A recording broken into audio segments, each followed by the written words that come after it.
আসসালামু আলাইকুম। সবাই কেমন আছেন? আপনি কিভাবে আপনার ফোনের ব্যাক বাটন চেঞ্জ করবেন এই ভিডিওতে আমি দেখাবো।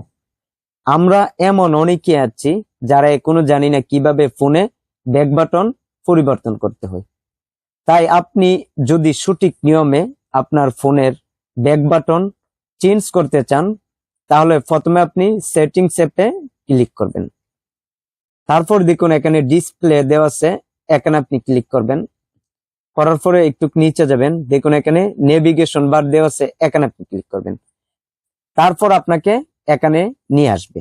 দেখুন আমার ফোনটি স্যামসাং ফোন, আমি ডিসপ্লে সেটিংসে আসার পরে ব্যাক বাটন চেঞ্জ করার অপশনগুলো আমি পেয়েছি। যদি আপনার ফোনটি স্যামসাং ফোন না হয়ে অন্য কোনো ফোন হয় তাহলে আপনি কি করবেন, ব্যাক করবেন, করার পরে সার্চ অপশনে যাবেন, এখানে আপনি টাইপ করবেন নেভিগেশন বার, এতটুক লেখার পরে আসবে। 80% ক্ষেত্রে নেভিগেশন বার টাইপ করলেই এই অপশনটা চলে আসছে।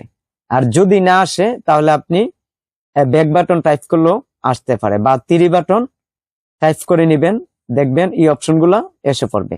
তারপর দেখুন ডিসপ্লে নেভিগেশন বার এখানে দেওয়া আছে, এখানে আমি ক্লিক করব। করার পর দেখুন আবার নেভিগেশন বার এখানে নিয়ে আসবে।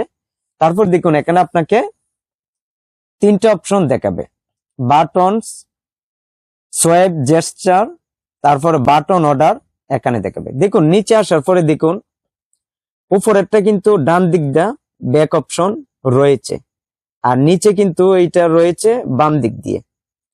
এখন আপনার সুবিধা যেটি সেটা আপনি দিয়ে দিতে পারেন, ইচ্ছা করলে এটিও দিতে পারেন। আবার আপনি যদি মনে করেন যে আপনার ডিসপ্লের যে কোনো অংশ থেকে আপনি ব্যাক করতে চান তাহলে আপনি সেটাও দিয়ে দিতে পারেন, সোয়াইপ জেস্টার এটা দিয়ে দিতে পারেন।